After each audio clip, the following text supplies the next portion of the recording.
Saigon vacation.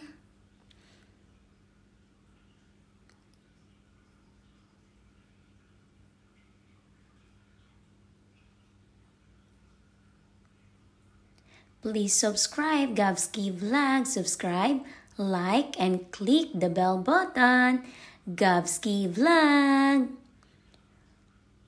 Vietnam vacation ng mga senior. So, eto na, dumating sila nanay from Philippines. So, sinundo na sila sa airport. Kasama na sila nanay Aida at tatay Rudy.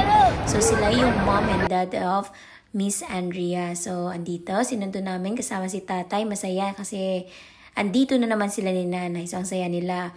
So, actually, muntikan yan sila ma-offload yung nanay at tatay ni Miss Andrea. Kasi hinanapan sila ng documents ni Miss. So, now, let's see Day 1 Exploring District 1. So, eto yung Day 1 nila.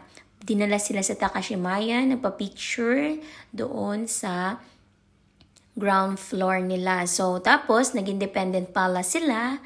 After nila mag-Independent Palace, pumunta pa sila sa may Opera House at sa Walking Street ngayon sa Notre Dame. Ito. Yan, sa Walking Street, in-explore nila. Hindi nila sobrang init. And then, after nila mag-explore doon, nagpunta naman kami sa Central Market ng Ho Chi Minh City. So, ayan, kumain kami. Namili kami ng ice cream. Yan. So, si Gab, andyan na si Miss Andrea, dumating na from China, minit siya namin. Yan. So, after nyan, sa gabi, nag-nightlife kami. So, let's see kung anong nightlife in Saigon. At Saigon. So, nightlife at Saigon. Ready?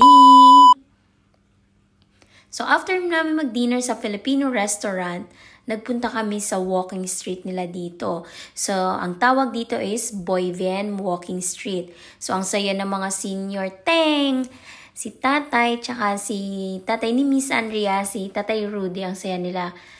To. Kasi sobrang haba ng alley na to na puno ng mga inuman at diskuhan. So, ang daming sumasayaw-sayaw dyan sa gilid.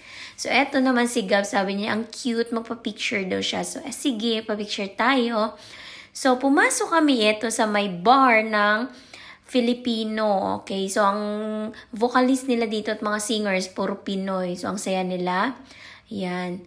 So, in-order namin sila ng mga drinks, kasama din ng mga nanay namin. So, eto yung nanay ko at nanay ni Miss Andrea. So, thank you for watching Gavski Vlog!